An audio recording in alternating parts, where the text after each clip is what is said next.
So we're here again. We're going to pick back up where we left off, and we're going to talk about, so previously we discussed all the events that led up to the starting of Beratung, and there was a lot.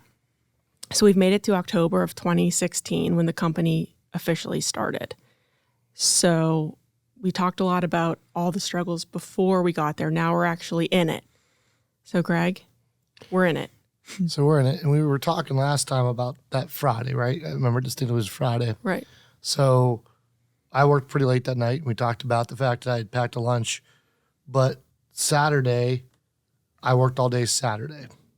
So our first reprieve was Sabbath, and we rested on Sunday. And then it was Monday through Saturday. Take off Sunday, Monday through Saturday, right? Rinse, wash, repeat. But I think the one thing that really sticks out for me at that time is I was underwater. I did not realize how much help and support I was going to need. That I was really a one-person company, and I had some support from my broker-dealer and some help from other places, but really how overwhelming it was. And there was just not enough hours. God only gave us 168 hours in a given week. So you and I made another tough decision. So we're at this point in time where we've burned the boats. We've said, we're going to take our whole life savings and, going from making money to no money. And we have to make this decision to hire someone. And I remember saying to you, I don't know if you remember this, I go, I don't have time to do anything, including hiring someone. So to hire someone to go out, interview, to build a resume, I don't know what to do. And so what you'd suggested to me, well, just ask if anyone knows anyone to hire. So I asked around, and somebody that was working at Waddell and Reed, our previous broker dealer at the time, said, I know somebody that's actually worked with other teams, and they're looking for a job. And they even said that they're unemployed right now, and they really need a job. And so what I did was, just to save time, I reached out to the person that used to support me in my previous broker dealer. And I said, can you give me the top 5 things that I need help with? And can you give me the top 5 things, I still have this piece of paper, that are the 5 things you would say somebody should know before they work with me? What are the 5 negatives? That's kind of always my approach. Let's talk about the negatives in the first meeting, right? So I met with a prospective employee, and the total interview was about roughly 30 minutes at Starbucks. I showed that sheet of paper, and they said yes, and I said, great. I didn't even think through this at all. But one of the biggest things in this piece of paper was I needed somebody who was extremely detail-oriented, somebody who's good at grammar and spelling, because those are not my things, right? Somebody to keep what's going on straight, because I'm out there working with clients all day, every day. And so what ended up happening was, so often it's easy to find the right person, right? You find somebody you like, I really like this person, work with them, but the complete wrong seat. And what led to that, and what we really learned in this lesson was, I was always told, and I always knew, and I read about, we need to hire slow, but I never experienced the pains of hiring fast. And it wasn't, I learned it, I experienced it. When you experience something, it's completely different. So really, this is one of those parts where God really taught me this, that I hired out of complete necessity and need. And I hired somebody in their point in life was complete necessity and need. And instead of us having multiple interviews and figuring out for the right fit, we ended up just going through with this. And there might have been a lot of pressure at home to hire somebody, because I was sick of Greg doing every little thing all day, all night, never sleeping. Yeah. Pressure from clients too, to get service levels, right? Not the service levels of my clients. Hire somebody, anyone. It's a lot to do by yourself. Yeah. It is. And I think the other part about this, we're in January 2017, but that really was the experience part was, I grew up, and my dad was an optometrist by trade, but really a serial entrepreneur that was involved in a lot of different business ventures and leadership opportunities. And one of the things that we did was, we had this company called Paychecks that did our payroll. And back then, you had to get paper paychecks. And payday was on Friday. So on Thursday, there would be an overnight package that would come via a courier that would have all the checks for my dad's employees. And Thursday night, you'd have to stamp all the checks. There was like a stamp with a signature on. And as this progressed, it wasn't a stamp anymore. They actually came with his signature printed on them. But at this point in time, we had a stamp. And I remember this very distinctively. My dad would take out a check and he would hand it to me. He would say, "What's the name on that?" "Sarah? Let me tell you about Sarah. Sarah's married to Devin. They have a baby on the way. If she cannot get this paycheck tomorrow, she can't pay her mortgage. She can't pay her phone bill." And what he would tell me is, one of the things he was doing, and we talk a lot here about fully known, fully loved, fully challenged. That concept was never expressed, but that's what he was doing. He's teaching me how to fully know somebody, fully love somebody. And I remember when you first were talking about hiring this person, that's what I remember it one night randomly. I don't journal, so this is my memory. So it's true or false, I don't know. But so I remember you saying this, and you were like, "You know what? Like, I got to do this, but now I'm her livelihood, and like, what happens?" And I'm like, "Yeah." No, that's true. That's Like, what I was saying. So I was taught that, right? Yeah. So my dad told me that. I knew that. My dad would talk about that's what kept him up at night. But you don't experience it. So learning something is one thing. Experiencing something is different. Well, now I remember laying in bed thinking, "Gosh, I hope we can pay her." Yeah. That was one of my one's- fears coming over. We talked about. Remember, I was like, "Is this guy gonna be able to pay me?" Yeah. And at this point, we had enough money in the bank account to survive payroll for 6 to 12 months. Right. I can't remember somewhere in that range. So it wasn't that. But that doesn't take away the fear. Yeah. And the fear of at this point in time, if we were a failure, my client's going to be fine because their investments are investments, right? So they just go from one firm to another firm. I mean, they're fine to take care of. If we fail before I hired this person, it was just a failure for Amanda and I, and there was a lot of backups. I could go to tons of other firms would pay me to go You there. always told me you could go back to Eaton Park, so I did. that was on the back burner. He was the world's greatest Right? mopper. I could get so much free ranch. But that really was another inflection point, right? That really we had to overcome this. So we're going through all these different times where every time you think you have it figured out, every time you get to a breathing room, it's not one single leap of faith, it's constant leaps of faith. And I remember the next time you hired, I felt like it hit you even harder. You're like, now there's two people. Oh my gosh, yeah. And it was like, I thought maybe. And there was less reserves in the bank account at that point too. Well, I don't know if I knew that, but here we are. We're Get good. that from you to keep you sane. So we're in January, okay? The other point here is, so I had planned to launch my own office space. So part of the reason why I had chose the broker deal I chose was they had some office space I could use. My business plan was after 3 months that I would go and start exploring open my own office space. And 6 months to 12 months, hire someone. Well, we're 3 months in and I'm already hiring someone. Well, now that's money that I planned to spend on office space. But I also had to go and explore office space, right? So it's not like you just go and say, "Oh, I had to take multiple days where I would drive around in locations. But even before that, there was the planning. So I don't know if you remember this, but one of the things I had that new employee do was take a heat map and get every client address and place them on a map and figure out geographically where we could position an office in Pittsburgh that there'd be no more than a 30 to 45 minutes, depending on traffic, drive to our offices. And what we realized is with a heat map, we really needed a minimum of 2 offices. So now it ballooned from 1 office to 2 offices and having a team member. And again, now I have to, if I sign a lease, I got to commit to that. And then I also have to not only commit to the lease, I got to buy furniture. I got to provide monthly bills. And so we're realizing that, making that decision. And so we're in the very early parts of 2017, and I'm realizing I got to push off an office. I don't have time. I can't. At the end of the day, I have to serve my clients first. So that was a really hard pill for us to swallow, that we were going to push off being there. And quite frankly, I didn't really like the office location I was working out of, and I really didn't like the decor, even with it being upgraded, right? So that was a really, really tough pill to swallow. So, And at that time, Greg, sorry, it's January. You had just left your broker dealer in October. Were you still transitioning clients? Like you were still kind of fluctuating in revenue, not really knowing what was going to. Oh yeah. I mean, we really, clients that sought me out from my old broker dealer, there was clients calling me all the way up until March Yeah. of the following year. And again, I thought in my head, anyone that heard I left that wanted to reach out to me and use me, I thought that would take like a month or 2 months, right? People see social media. And it actually brings up a story we didn't tell. You know, one of the things I had as a pain point, like these Nineveh moments, was I'm a big consumer and believer in social media. And my old broker dealer had no social media, right?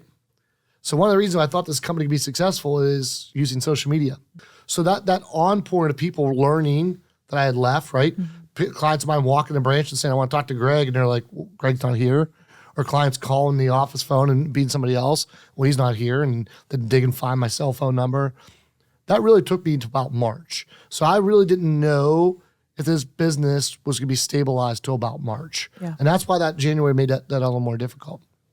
So You faked it pretty well, though. Because I feel like I would have been a lot more concerned if you didn't know till March. So I guess I'm glad some of this was kept away. so we go into 2017. And in 2017, really for the first half, is kind of a blur. But right around the halfway point, I'm starting to get my bearings, right? I'm starting to learn systems. We have this new team member. They're starting to learn some of the systems, right? So this is where I really start to change my focus of office space. And so as we're going around, we're driving around all these offices, we already have our heat map. And I felt like, what's the story with the bears? And this one's a little bit too warm. Goldilocks and the Three Bears. Three bears. Okay. That's what I felt like, because every office space I went into was just a little bit too big, or just a little bit too small, or just the wrong location. And I remember, if you remember, there was a friend of mine who was a chiropractor. There was an office space next to his building. Oh, yeah. That I really wanted space because it was a great location, but it was 650 square feet. And I needed a conference room, an office, a reception area, and a bathroom. And I remember sitting there with my friend, an architect, and redrawing that map of where we could put walls every way. It was like playing Tetris, and we just couldn't do it. But the rent was the right place. I remember going to this one, you remember the John F. building where Monterey Bay used to be when I was growing up. And I walked in, and they take me to one floor, and I walked past the office, and a lady's literally smoking a cigarette in her office. I'm like, oh, because this place ain't going to work. Right? So we're going around, and we came to and I actually had picked out the East office before the South office, but our lease was signed around, they were signed around the same time, but the space to find East office just took longer, the lease signed and everything else. And that was the primary space that had clients, the most important space to have an office. So I walked into our building that we have now, and we're recording this in. And he had a bunch of other buildings he took me to, the same landlord and the same person. And we walked into the top floor of this one, and the space is about 10,000 square feet. I didn't need 10,000 square feet. I wanted roughly about 1,000 square feet. And the price, though, per square foot was great. And one of the biggest things was the most important to me about location was not just the heat map, but to be as close as possible to highways, especially in the city of Pittsburgh. Yeah. Highways are your arteries. And every minute you're off a highway makes it a minute longer for every person to commute. So if you're 5 minutes off the highway, that makes it 5 minutes longer for everyone because most people have to connect to a highway to get there. So this one was right off the highway. I really liked it. And I opened up the door, and it was completely flat concrete. The only thing was in the middle, there was some half walls to where the restrooms were supposed to be. I don't even understand why they had half walls. Like they were boards that were up halfway. It was very strange. And it just struck me. I saw the vision of what we're currently sitting in. But I knew I could only afford a chunk of that. So how can I convince this landlord? So I'm telling the landlord, I'd like the space, but I'm going to take 1,000. He said, well, I had a space sitting here empty. At this point in time, it was going on, I think, 10 or 15 years. And he said, I have all these other spaces in my other offices. I'm like, yeah, but they look like garbage, and I don't want it, and all these other things. I really want the space. So I had to convince not only the landlord, but the leasing agent to believe in my vision and my dream. That if you believe in me, I will fill this whole space. And whether I really got the broker to learn, or to believe, I should say, that he convinced the landlord on was that if you build it, they will come. If you build out this beautiful space I want, the rest of the floor will lease right away because people will see it. Because you have to, if you're selling a house, stage a house, let me use this person to stage a house. And the other big thing they said was nobody wanted to lease to a startup. Right? Well, why would you? Even then, I had to personally sign everything, which that's the other thing. Again, throw another thing on there. Let's sign a 5 to 7 year lease on these buildings, and I'm going to personally guarantee it, right? So to add more financial stress and pressure of the starting this company. God, I didn't know that. But even then, it doesn't matter. They don't want to do that. They want to go with another established business that's low risk. And I remember this thing that he said, he goes, the layout he's trying to do, every Tom, Dick, and Harry that's a financial planner, a lawyer, or an accountant needs the same setup. So it's a really low risk situation for them. And again, that leasing agent, I think, for whatever reason, believed in me. Yeah, he made money. There's a lot of other places he could have made money on with it. So very grateful of that. And also, just a side note, I don't know if you know this or not, but the call that we got to find out about our daughter Abby was when I was touring that space and they had chalked all the lines of what they were going to build. So I always remember, it's just when I think about walking through that concrete. And here. Mm-hmm. Oh, I didn't know that. Yeah. So just talk about why the space is always going to have that special memory. So I remember very distinctively, I was walking through the chalk lines with the landlord and the contractor. And I said, hey, let me just take this call really quick. I don't recognize this number. At this point in time, I'm only a 2-person company. So I got to be the answer service, everything. And that's what it was actually our daughter's biological aunt calling us to tell us that she found out information about us and was interested to see if we were interested in adopting her. So that space, I think one of the key things is I always saw this vision, right? I had to convince people this vision. And it's kind of fast forward to the story. So we built out this space, and later on in the story we merged. I'm trying to tell my business partners, I have the first right of refusal on this space, and there's this other space in here. We're going to take this over. And instead of believing that vision, it actually became a scary thing. Wait, you want more space? Well, what are we going to do with all this space? Mm-hmm. But also not seeing it. And it's funny because just recently opened up all that space. People are like, wow, this is awesome. But they didn't see it. And so it's one of the things I've learned in my leadership journey is that you really have to stage the house. Mm-hmm. So if you have a vision and you can see it crystal clear, other people can't see it. And so that's really, so not only are you dealing with this, you're trying to tell yourself it's going to be okay. Try not to let your wife worry. Try not to let your new team member worry, right? Trying to serve your clients, but you're also trying to stay with this vision.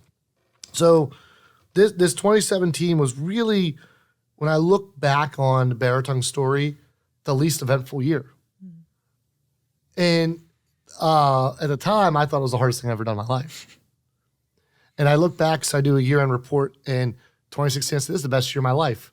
2017, I say, this is the best year of my life. And I remember I was sharing with my one brother, and he goes, Greg, every year is the best year of your life. I'm like, you're saying that like that's a bad thing, right? So I guess maybe it's foreshadowing what was to come. So we signed the leases in December 2017.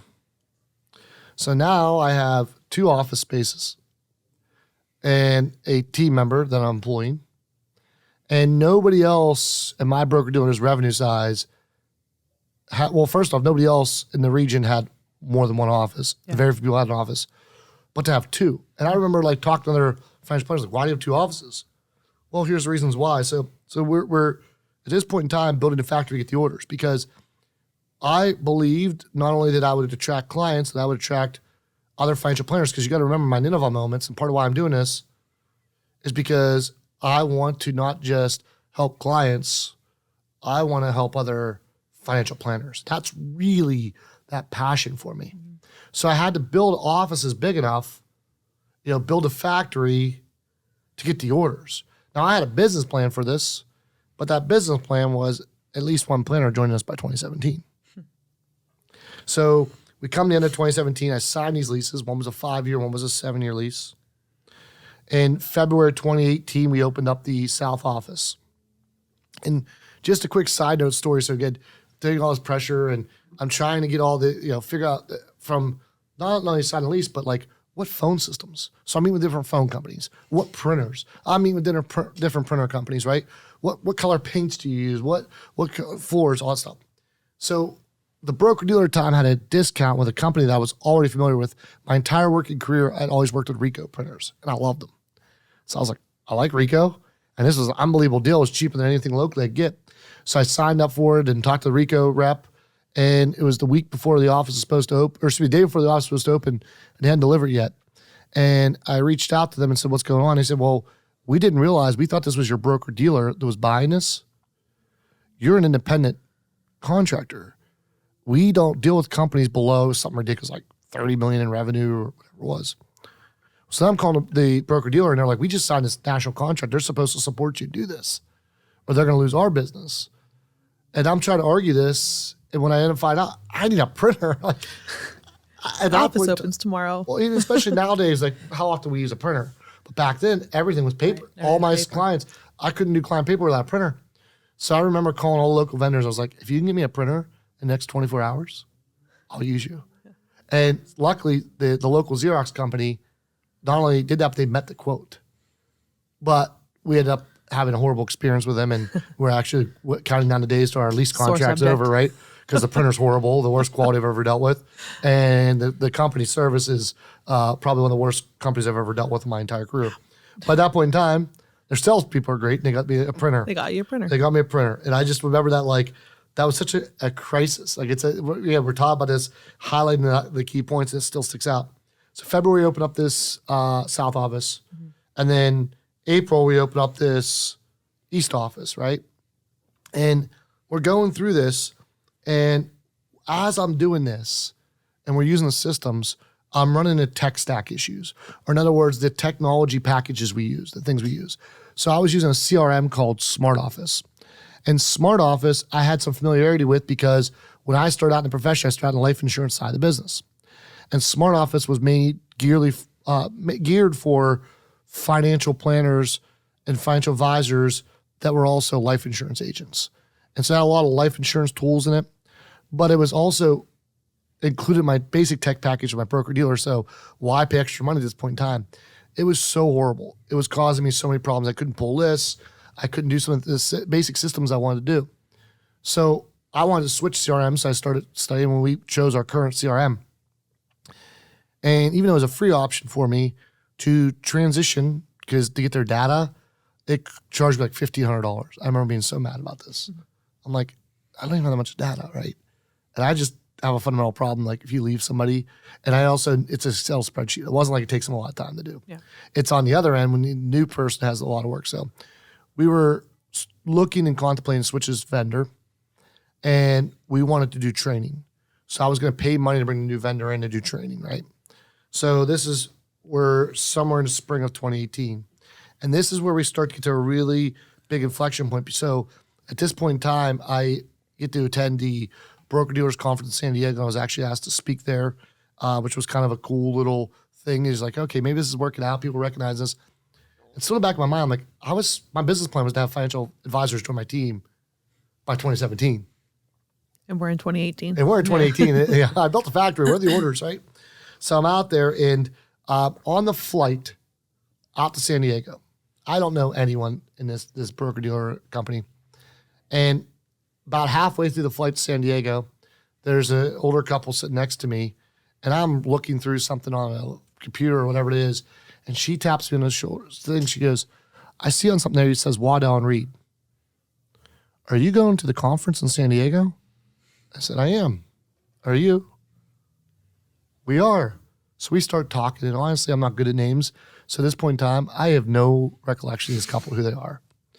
Well, the next night, I find out it's actually a planner that's planning on retiring that year. And there's a giant celebration dinner of his career for the people that were in the region I was in.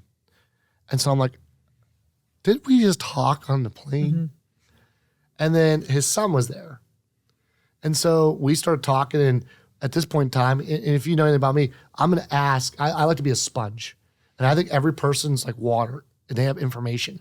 And I just want to soak up as much information as possible, right? So I'm going to ask you a million questions. We always call my dad 20 questions. Like, if you guys remember the game 20 Questions, we used to play in youth group.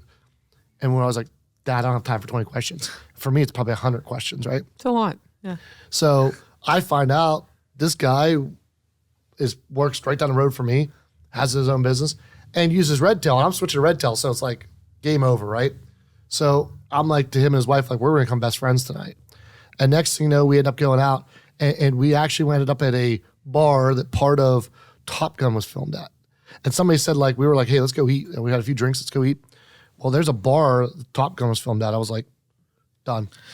I'm Say going no there. more. Yeah, say no more. By the way, some of the worst food I've ever had. Recommend going there to see the piano, but some of the worst food I've ever had. So it was Kansas City barbecue, and I was a broker-dealer headquartered out of Kansas City. And you're like, oh, Kansas City, it was horrible, but it had Top Gun stuff, so it was worth going. And little did I know, that's actually Mike Sullivan, my business partner. And the person that was in the plane next to me was Jim Sullivan, his dad, who retired. He purchased his book. And it's just one of those God moments that I had no idea what I was in store for, that I was going to be my eventual business partner. At this point in time, we're just talking about Red Tail. So I'd already planned to bring Red Tail in the fall, right? And so in the fall, we're going to be doing this training. Hey, can we do this together? Mm-hmm. Can we share resources because their team used Red Tail? Also around that time in July, I had taken a predictive index training. And there's a whole long story how I got involved in this predictive index. And the consultant was doing predictive index, and Amanda and I were in this training together. And I had brought my team over at the time, and the guy came up to me afterwards and goes, I just want you to know that that person that you said works for you is going to quit. And I was like, well, actually, I've kind of known that because it's not working out because it's the right person, great Wrong person, seat. wrong seat. Yeah. And that's what he was telling me. And that's what I realized predictive index could predict with a pretty high probability if somebody's the right seat. And so that's just that part of that journey. So I'm going through this whole thing and we're getting into August. And this is where it's really starting to settle. That's when our daughter was born. It was. Okay. It was August of 2018. And so again, and now I have another mouth to feed. I have more financial pressures. And remember, we burned the boats. And our harvest, our grain that we have is being used, not being refilled. So I have this business plan. I'm running out of runway. And I thought I gave a pretty good business plan, but there were still no planners coming in. And I am so frustrated with my tech stack. At this point in time, I literally felt like my broker-dealer lied to me, but they didn't. That's how I was feeling. I was feeling pain, right? And really what it was they spoke British English and I spoke American English. In other words, I was saying elevator, but they thought elevator meant something else. They were saying lift, and I thought we were saying the same words. And so what I didn't realize at the time when I joined the broker-dealer was about 1,300 financial advisors. Only about 200 were on this independent, they call it the choice platform. The other 1,100 were on this captive platform. So they had their own mutual fund family. And actually, at one point in time, they actually got higher payouts to use their own mutual fund family. And they had these variable annuities. And nothing wrong against that, but it was a system that was based upon mutual fund direct business that I didn't know anything about. And I was based at Brokerage World. So I would call and ask questions, and they would tell me how to do something on a completely different platform. And it was really, there wasn't a lot of resources because the company was geared around this. Now, the company was transitioning away from that and getting everyone on the independent side. And they were independent in the fact they were 1099 independent contractors, but they weren't independent in choice of platform. They had very limited choices compared to some of the other ones. So it was very, very frustrating for me. And when I was trying to recruit other financial advisors, instead of looking at what I could control, I was looking at things I could influence, which was the broker-dealer's technology stacks. And so one of these things is I was starting to, not that I wasn't taking credit for it, but I was really starting to think the only reason why it could not be my vision wasn't clear enough. It couldn't be that I didn't have the right vision for the right people. To me, I felt like it was the broker-dealer having a really bad tech stack. Mm-hmm. And so at this point in time, I'm starting to think the only way to grow is to leave. Mm-hmm. So I've got these offices, I suppose, time to do all stuff. Like, at a certain point in time, I just want to spend time being a financial planner. I want to spend time recruiting. So what I started doing was exploring at that point in time how to leave. And at that point in time, I was getting pretty deep with LPL, which eventually we ended up going to. It's later in the story. But what ends up happening is at this point in time, the broker-dealer realizes how unhappy I am. And they'd send somebody out to have a dinner with me, and it actually made things worse. Because I was like, look, here's what I need to do. Like, I need to have the ability to build a team this way. I need to have this tech stack. That's what my vision is. So if you can't do that, you need to go somewhere else that can, and these other places can. And they were like, well, just change your vision. I'm like, no, I mean, I told you guys my vision was when I first came here. You said you could do this, right? And they thought they could, but they didn't realize, because again, British English, American English. And then they sent a representative out of the firm that basically told me to go pound salt. So then, I was blatantly calling and like telling people I was leaving. So they got a new like regional person that came in and great person, adopted his child. We cried together in my office and basically said, don't listen to what this other person said. They're not authorized to say all the stuff they said. They were just trying to, do what they thought was right. And so at this point in time, they're like, stay on. So right when this is happening, so this is all going on that fall. So we just had our daughter. And as I told you in July, they're saying that this person's going to leave you. So the person that worked for me left and made more money, she's the right person for that firm and a right seat and has been one of the best things she's ever done in her life. And one of the best things for me too, right?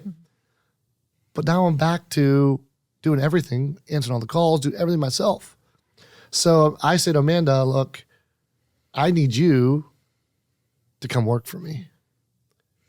I need help. And we can't afford to pay for somebody. And we just need help. And at this point in time, we have a daughter. So we can have flexibility and so that was in October 2018. And again, I already learned this lesson. Don't hire somebody out of necessity. And I just went and said, okay, I'm going to hire somebody out of necessity. Not looking at if Amanda's the right person in the right seat, not looking at her predictive index. I just learned July is important. Instead, I was just like out of necessity. And how did that go, Amanda? Very poorly. Very poorly. Can you tell me about your experience? I remember when you said, it really wasn't a question. It was more like, I need you to do this. And when you make it like, it's for the team, it's like our team, Team Fuhrer, it's for the team. I'm okay. You got me. I'm in. And I remember we were in the car, so I couldn't even escape because we were driving to DC because you were running. You probably planned that. Right. Yeah. And I'm like, okay, but you can get. Yeah, why not run a marathon in the middle of all that, right? Right. Great. And I remember, I remember thinking this doesn't sound good, but he kind of got me excited. We're going to do it together. I need you. Yeah. And I'm like, okay. And inside, I'm like, I don't see that, think this is going to go well, but I'm just going to ride it out. And then it just didn't go well. And we also had a little baby and the adoption wasn't final. So he's trying to teach me all these things that are not my strong suit. And then also we're worried about her. And I remember having her next to me, trying to type things and she's in her carrier. And then he's yelling at me and I'm saying, please use your manners. And he didn't like that. And it was just it wasn't. Total side note. At that point in time, there just happened to be a random daycare that opened up right next to my office. In the South. And it was also I can say this because it's no longer there. It was a very odd place. But he's like, let's put her there. She, you can literally look out the window. Convenient, yeah. And it was not, I would think run by the book. Right. It was not run by the book. Yeah. That was just another odd experience. Right. But anyways. Yeah. So do you remember the inflection point? Maybe it was different for you, but I'm pretty sure it's the same inflection point for both of us of when we realized it wasn't going to work out. I remember it being spacing on a paper. Yep. I actually knew that story. I was going to say, wasn't it something you typed? I just want to see if you remembered it the same way. Because I know exactly where I was at. I know what part of the hallway I was in. I remember how I was staying. It's one of those moments in time that's frozen in my brain. And I asked you to print something out for a client. And it started out was, I said, print this for a client. And you said, please say please. And I was like, you got to be kidding me. Everything I do in the office, I say please to. Is that? It's called manners, common courtesy. It interactions. I'm going to start paying attention next week on what you do is everything she says, she put please right after, right? And so I'm already kind of oh, you got to be kidding me. And I'm under a lot of stress, right? And so she prints out this letter for a client. And it came, and it was a paragraph about this big, and it was all completely at the top of the page, and just a bunch of white space. So if a piece of paper is 11 inches, the text went down our logo went down about an inch, and the text was another inch. So you got 9 inches of just white space. And I was like, can you please center justify this? Did you actually say please? Probably not. I have no recollection. I can either confirm or deny that. Probably didn't, but I think at this point in time, I probably would have said it. If I said it, probably a kind of it really didn't mean the same thing, please, And I just remember I handed this to her, and she took it. And what'd you do with it? I probably threw it away. I don't know. You threw it in the shred bin, and I thought that meant she was going to print another one. And that meant she was not going to do the task. She's done. And so I asked her follow up, like, hey, she said, well, no, because I did it and you didn't like it. So you can do it yourself. And that's when I said, oh boy. And when was this, about like 2 months in? Maybe even sooner. I'm not really sure. 2-year tenure. So the technical was roughly 48 days she was there. Okay. Roughly 48. There were 48 days where she said she was done. There were some other couple days that, like, Yeah. And I guess you pay for what you get because her salary was $0. But what I kept saying was, you own 50% of this company. Right? It's God's companies. We're stewards of it. But legally in America, we own 50% and 50%, right? It wasn't enough to make me left justified. My income is your income, right?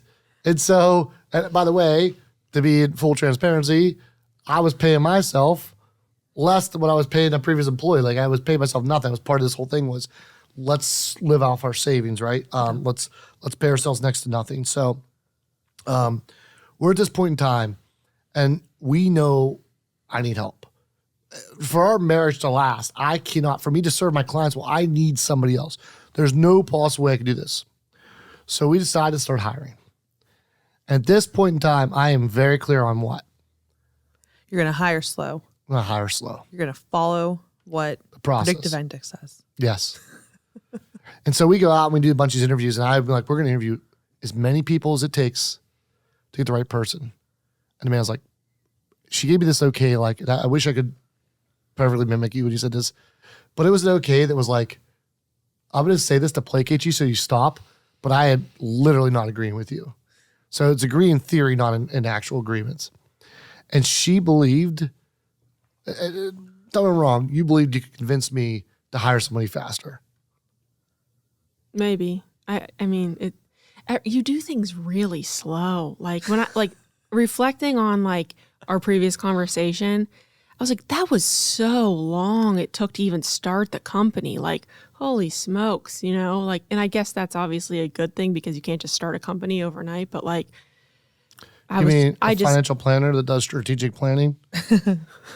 Crazy thing, right? Crazy thing. I don't know, but it was just, we needed help. Definitely. It was not good. So we're going through all these interviews, right? Fast. And so we're going through all these interviews, and every person that was just had a good personality, Amanda was like, hire them. Done. I remember one time we were in the lobby here, like the elevator lobby, and she's like, you know what? If you don't hire somebody, she'd do like a drop dead date, like whatever it was. Like, you don't hire somebody by the end of this week or hire one of those people, then I'm done. We're done with this company. And she's like saying all stuff. And I'm like, well, our predictive index consultant, if you mention predictive index one more time, I'm like, our consultant said we can't hire this person. And now we're like so fervently about this, right? Like it's such part of our Beratung culture. Like I remember one time in the last year, I listened to our consultant and he's like, we'll see how that works out. It didn't work out. And I remember him saying like, so now are you going to stop paying me money and not listen to my advice? I'm like, okay, so now it's the golden rule, right? It's a litmus test. If our consultant doesn't say we're not to hire them, we don't hire them. But you're telling me I got to do something different, right? So he calls me when this is like this, and he's telling me I can't hire any of these people, and I really like two of them. And he said, hey, this person that just applied, they're the white elephant. Like we had built like what this person should look like. You got to hire her. And I'm like, you haven't interviewed this person like him. I haven't interviewed him. I don't know anything from Adam, but you got to hire them? Well, this is like crazy talk, right? But I'm also knowing that she's telling me I got to hire somebody. He's saying this is the white elephant. So we're like, okay, we'll interview. And this was you, by the way, in full disclosure, right? Know. Yeah, now I feel a little slighted because you didn't like me and Amanda liked other people. And now. So you came to the office. Here though, thinking, I cannot think of one of those other people. Like I can't recall anyone. Oh, I can. Okay. And I have all the resumes. I like, of course you do. I had the notes I took. But I'll remember that. I don't remember their names. But you remember But I'll remember all Yeah. kinds of crazy facts, their employment history, right? So I'll also remember their predictive index. First interview, you come to, Amanda and I both, you leave, we're like, we're not hiring her. Abby was there. And Abby was there, liked right? I was there for a while. She was sleeping, but Abby, she like I was doing a lot she of gave off a good interviews vibe. the first You gave 6 off a months, good right? vibe. So I get out of it, I remember calling our predictive index consultant, Eric guy, and say, Eric, I'm not hiring her. And he said, why are you paying me money? Right? And I was like, yeah, I guess a good point. He's like, Craig, if your clients didn't listen to your advice, what'd you do? I said, fire them? Well, do you want to get fired? It was this type of conversation. So I'm like, yeah, I guess you're right. So I got to go back to Amanda Teltwin, like begging her. And so we went on a couple of interviews. And one of the things that really concerned us was at that point in time, you had 5 employers over 6 years or 6 employers over 5? I think it was 5 over 6. I don't remember, 6. but it was a lot. I had moved around a lot. And for us, cost of acquisition is everything, right? So to go in this interview process, like we look as you're coming to join the family, right? And so this is not like we can get this wrong, right? So we don't want somebody that's just going to be changing around. So I finally agreed to hire you, right? And I remember very distinctively, I was driving to Pitt's first ACC championship in North Carolina, my brother, and you turned me down. Mm-hmm. And so I called Eric and I said, see, I told you so. Right? This is God's will that I hire this person, right? Greg was right, that type of thing. I'm all like, it's so nice when you can always say it's God. Like, God did what I wanted. See how that worked. yeah, our wills aligned, right? So I'm sitting there saying, and he's like, no, here's what happened, Greg. He's never met you once at this point, right? Right. He was not privy to the conversation. He just has your predictive index and your values index and your attributes and your cognitive. And he goes, this is probably what you said. Is that what you said? I go, yeah. And this is probably what she said. Is that correct? Yeah. And meanwhile, I'm doing this all on speakerphone with my brother in the car. And he goes, you're going to call her and you're going to say this and don't say this. And she's going to come over. And I called you and I said what he said. And you said yes. And I always remember my brother go, what is that guy like? Was that like Jedi mind tricks I just witnessed? Like, who is this guy? I'm like, that's Eric, right? Like, that's why we pay him money. I mean, God brought him to us for a very good reason. So so we got you on board. We're feeling good about this at this point, right? Yeah. And you started in January. January 2019, yeah, because that was. Also in 2018, December 2018, so this was a very busy month, right? So daughter's born in August. We finally had that red tail training. And you actually took a vacation day at your work. No, I called off sick. Sorry. Same difference. Not really. Not when you're working in corporate America. It's a little bit different when you just Beratung, call off. Same difference, right? Day off is day off, right? Beratung's the same difference. Right. So red tail training, you come and you wanted to participate in that training because we're paying a lot of money for this training. When did you learn it? Yeah. And you were just sharing a story with me about the red tail training. What was your remembrance of that?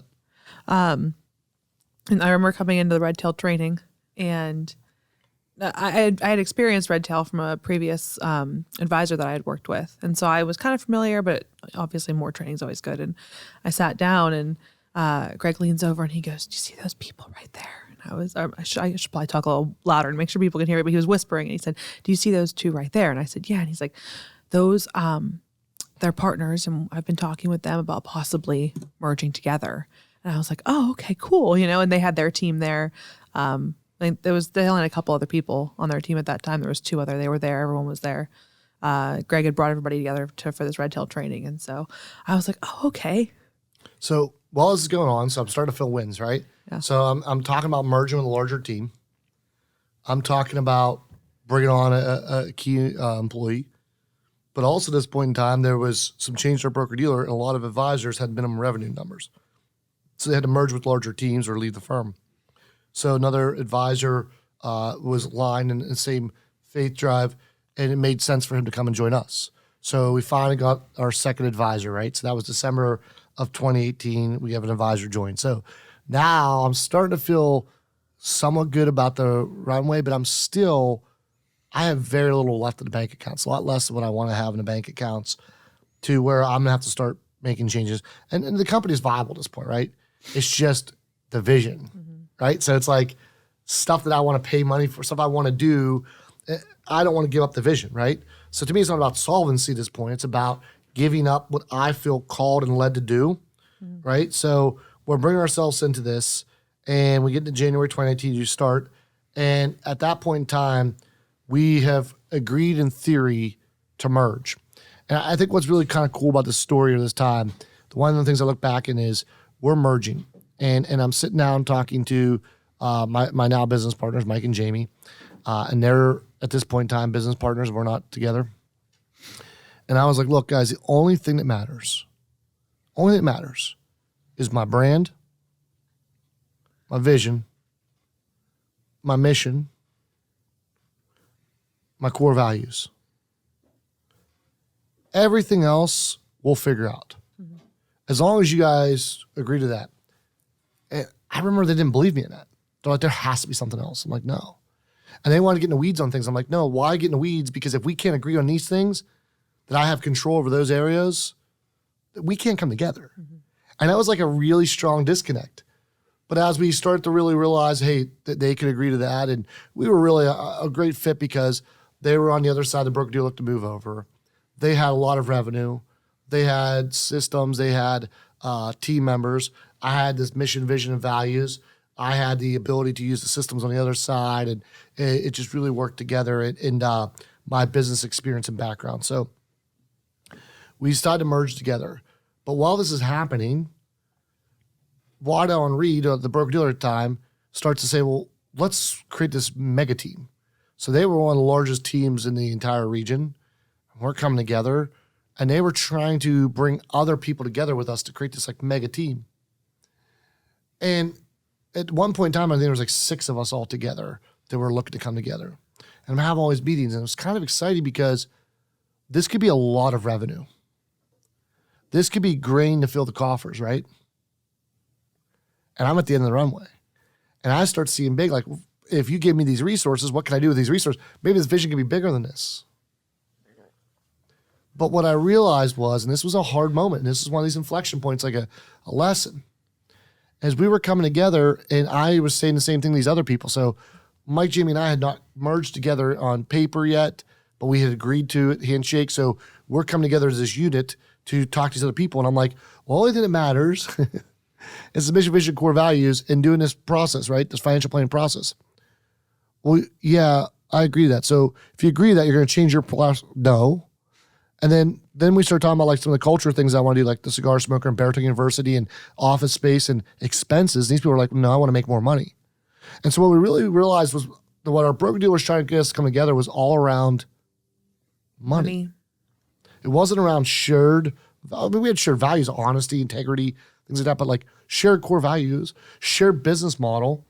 And this is one of those things I started to realize, like most people in our profession, my one really good friend always calls us married singles.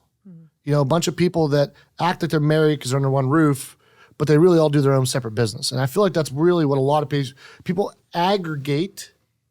And they aggregate on revenue, or they aggregate on economies of scale, but they don't aggregate on culture and systems. And so at this point in time, my recruiting message, my bumper sticker slogan was, let's have the freedom and flexibility of a 1099 with the support and culture of a W-2 shop. And now I'm morphing it because I'm starting to realize that we're going to change because I had to walk away from a sizable amount of revenue and money to do what I believed was the right vision for this company and right thing for our clients. And what I realized was I thought the opportunity became a culture aggregator. So there's a lot of aggregators in our profession, people that come together and provide a lot of services so financial planners can focus on things that matter. But let's get people together not around the commonality of economies of scale, that will come, but on shared culture. And I think it's the other thing. Everyone said, well, they'll put core values, but the core values are not set in stone. Core values are kind of like blah, blah, blah. Mm. Yeah, and I had this thing that sat down, like every time I sat down with a recruit, I always said, here's the non-negotiables. And a mentor at the time said to me, Greg, you got to stop saying non-negotiables. Do you realize how bad that sounds? Like, I'm not a salesperson. I'm serious about this. And they're non-negotiables. And if you don't like that, get the heck out of the room, which is actually something we've really doubled down on now as we've learned. You got to attract the right people and repel the wrong people, right? So we're going through this all, and we go through this merger. And so the story of 2019 was our merger. And so would you say that 2019, the merger went well? I would say so because I really didn't have a lot of pain points with it. I was still so new. Can we take your Enneagram 2 and your role as the heart person of the company and give an honest answer to that? Yeah, I can. So It was more of what's the word I'm looking for? The cultures clashing was really kind of the problem. So I think the way I would say it is, But logistically, it was okay. well, let's get I through like some of the that things that positive. happened. She's really putting a positive little. So I think everyone involved in it would say the opposite if you actually got them a few drinks, right? And so here's the thing. You don't know what you don't know. So you merge together and you try to do strategic planning, but these are things you don't think through. Yeah. Which printer company do we pick? And not only that, but where do our contracts, do we break out of a contract early or not? Which phone company do we pick? Which firewall? Which server? Which IT company? As you merge these things together, when big corporations do this, they have whole teams to do this. Yeah. We had a bunch of financial planners that were trying to serve their clients. They were also moonlighting, doing all this stuff. And then you had people that had personal desires, right? All of us. Well, I really like this system because I've always used this system. Well, do you know what the difference is between that system? No, but I really like this one. And also, every company, there's studies that show this, for the first 6 months of any new technology, the net promoter score goes down. In other words, satisfaction among our team members go down. So really what was going on in 2019 was we had two different cultures we had to merge together. And just like corporate America, we had overlaps. So one of the first tasks I had when we came together as a corporation was I had to fire someone. Now, a lot of times people say, Greg, you're great at firing because I don't hate it as much as other people. That doesn't mean I don't still hate it. It still doesn't mean I don't get anxiety about it. It still doesn't mean I get sick to the stomach of having to do it, but I can at least follow through with it, right? And so that was my first task. I'm like, oh, this is going to go really great. Like the first thing I can do is I get to fire someone, right? And it worked out really well for a lot of times I've learned this too. We talk about fully known, fully loved, and fully challenged. I believe sometimes the most way you can love somebody is fire them. Because if they're the wrong person and they're in your organization, that's not fair to them. They need to go to an organization they're the right person for. And if they're in the wrong seat in your organization, they need to go to an organization that has the right seat for them. Right? So I think that 90% of the time when you fire somebody, I believe it's an act of love. I truly do. So we're going through this whole 2019. So we finally had this runway, but we had this culture crash. We have totally different brands. We have to deal with clients that have had the same brand they've been doing for 20 or 30 years, but also team members that are coping with the change of brand, right? So you can agree, and I use this story of when you go in January to a gym, it's full of people. But when you go to February, how full is it? We can be serious about weight loss. Right now, I'm one of the largest I've ever been in my life, right? I'm serious about weight loss, but I go keep eating Big Macs, right? So you got to actually follow through on your desires. There's just a goal and a wish, right? Yeah. And so we all had this 30,000 foot view, but then how do we do that in everyday life? And how do we come together into a system of follow by all? And so when we merged together, one of the concerns of my business partners was, it's well known that you don't like our current broker dealer. You talk about the lack of systems. And by the way, our leadership at our broker dealer was great. It was filled with great people. It was technology issues. It was a battleship that was trying to turn. And it was also so far behind on the technology I came from.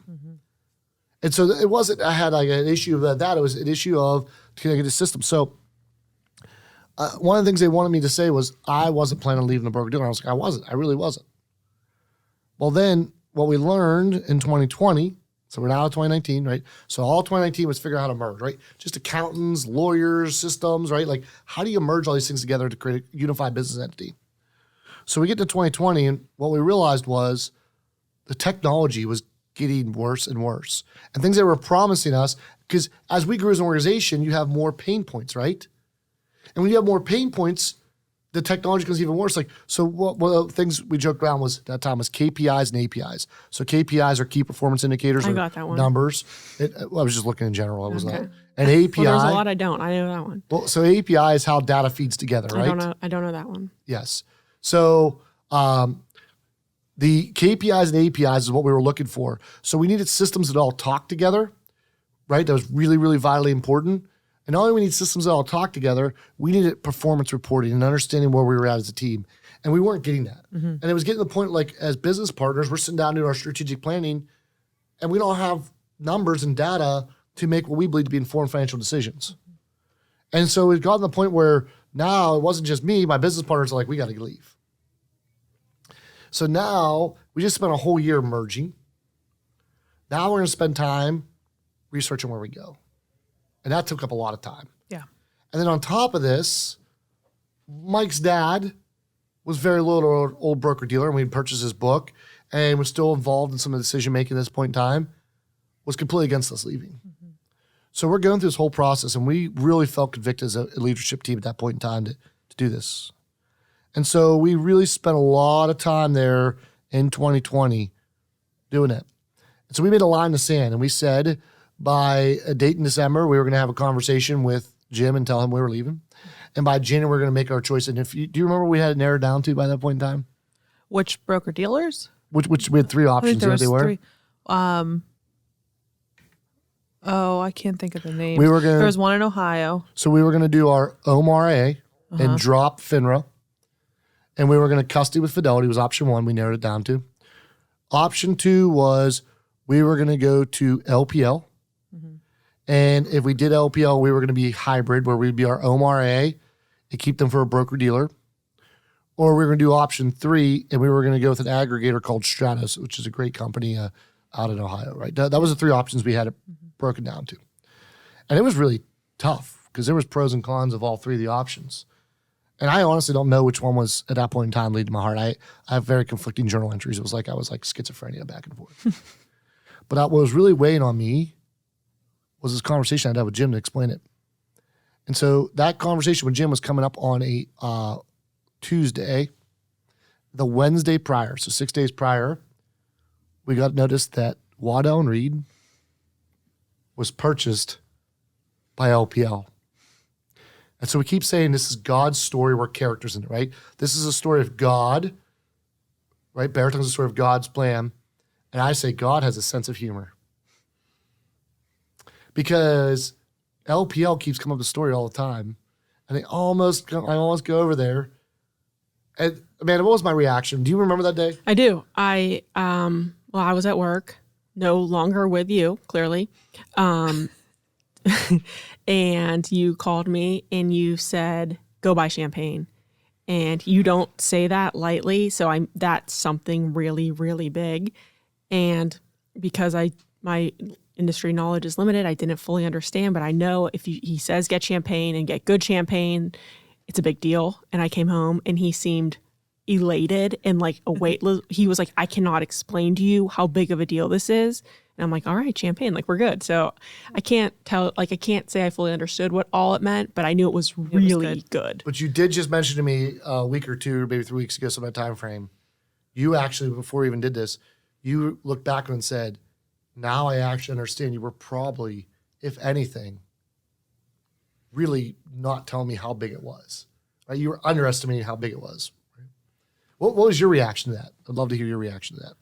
I remember you sent me the article and then you called me and you're like, did you see that? And I was like, is that what I think it is? Like, am I reading this right? You know? And so I knew, I was like, this is like game changing. Because we were both, I was just as frustrated as you were. I was the one really deep in the systems and technology over there day to day, having to fight it and having to do things for clients with that terrible technology. Mm-hmm. Like I was fed up too. And I'm obviously not even an owner. I'm not like, at that level of like KPIs and APIs. I wasn't there yet. I was like, I could care less about those, right?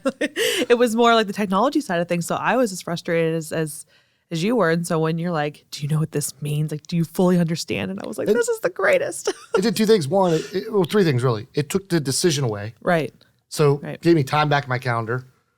Two, it really got that conversation with Jim out of the equation. Yeah, you didn't have to. Yeah. And then three, what they did was the first, as far as my knowledge, is tape-to-tape transfer. So all of our client accounts just moved over without us having to do any work. Yeah, because had we done it manually, we would have had to do all the amount of time it saved. And I remember being over at LPL, and so this is the fall 2020. We go to 2021 July. We transfer over, and the only other thing I think we should tell in that story is that transition part. So we came into February of 2021. We know we're going to LPL. We're excited, but not even the team was excited. And this is where we had started to gel enough as a follow-up by all in a culture that people started to self-select.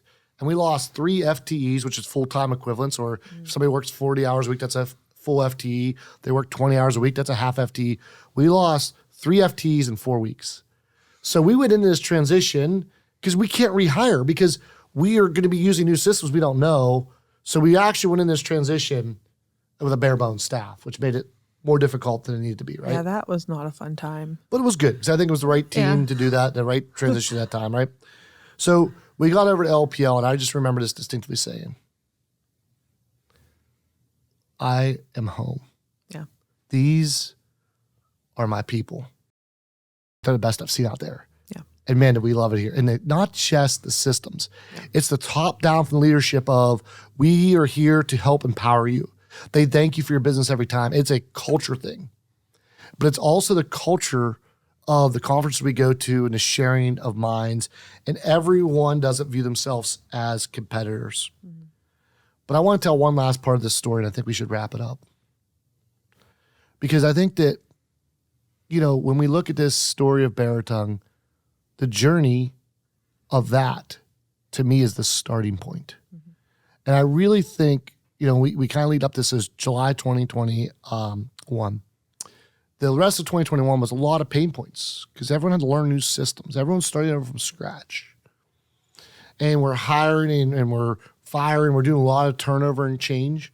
I remember we did an organizational health check and it was like, does your team have a low turnover? Like, no, we have high turnover, right? Mm-hmm.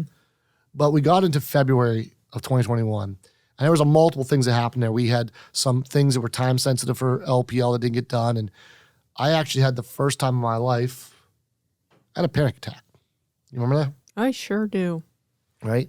Yeah. And it seemed, again, this story that keeps coming prevalent, everything's going right.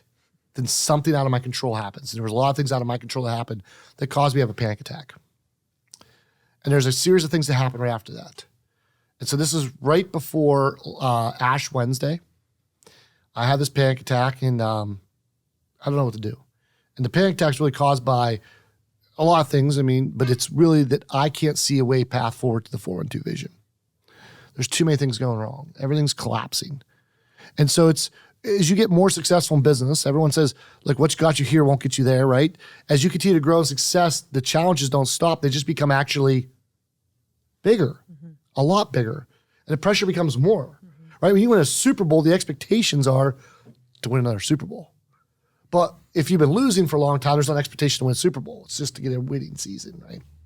So a couple of things, and I think this is really important to end on these couple of things because it really sets us up to where we're at as a company today. So I'm going through this panic attack, and one of my mentors reaches out to me and says, hey, Greg, and it was actually Ash Wednesday. We reached out to me to get for lunch. We were having lunch at Ash Wednesday, and I was telling him what was going on, and he said, I was at an appointment with my company. There was a lot of struggles and pains you're going through. We started an intercessory prayer meeting. And he goes, we just said, anyone who wants to come in and pray can pray. And he said, at first it was my wife and I, then it grew, and then it ended up being an unbelievable thing. And so we started that. And I think it was no coincidence in God's story that it was on Ash Wednesday.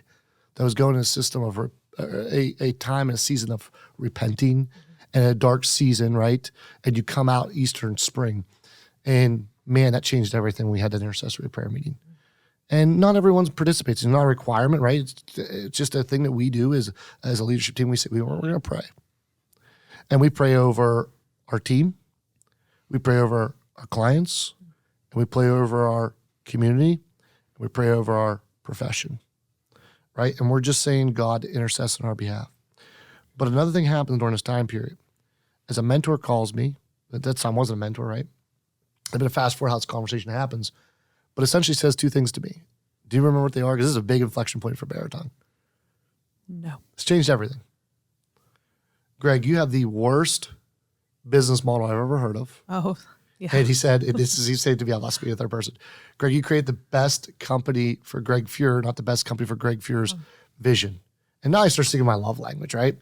And so at this point in time, so we start out the journey of Beratung of we're going to go for people that want the 1099 independence and freedom and choice with the W-2 feel. We've transitioned it into what we called accidental business owners, and we want to aggregate on culture. And we changed it. And we went and said, to build what we want to build, to be a true cohesive culture, where culture is number one and pay is two, and everything's around culture, we have to be an employee model. And this was such a seismic shift for us. It changed everything. And what it was is we got to start growing and developing in interns and create a system to create more diversity, equity, inclusion in our profession, to eliminate the barriers of entry, to, if we really want to support our dream of subscription-based financial planning, we have to develop and grow our talent in-house. And that's really what it brings us to that journey of where we're at today. That the way that we talked about this at Beratung University this year, we launched this. All of that was the floor of the 412 vision. And the theme of 2023 is building the first floor, right? So as we record this is 2023. And that's really the story and the journey of how we got to this part.